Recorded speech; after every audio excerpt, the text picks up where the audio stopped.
Kalaboso ang isang lalaki sa Quezon City dahil sa pagwawala. Nahulihan pa siya ng sumpak. Ang paliwanag niya sa balitang hatid ni James Agustin. Inaresto ng pulisya ang 28 anyos na lalaki na inireklamo ng pagwawala at nahulihan pa ng sumpak sa barangay Gulod, Novaliches, Quezon City. Ayon sa pulisya, nakatanggap sila ng tawag mula sa isang residente na nakakita sa sospek habang may hawak na sumpak. Bukod po sa nakainom siya, kinagagalit niya po is yung pinagbibintangan raw po siyang magnanakaw, nagagalit daw po siya na gano'n.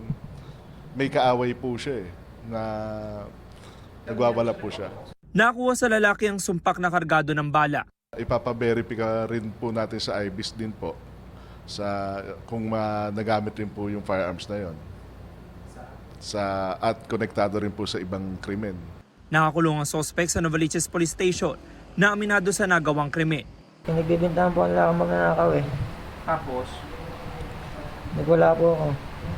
yung baril, sa'yo ba nakuha? Opo. Saan galing yun? Pinagawa ko lang po yun. Ikapitong beses ang naaresto ng sospek na dating nakulong dahil sa mga kasong pagnanakaw, carnapping at iligal na pagsusugal. Ngayon sinampahan naman siya ng reklamong alarming scandal at paglabag sa Comprehensive Firearms and Ammunition Regulation Act. James Agustin, nagbabalita para sa GMA Integrated News.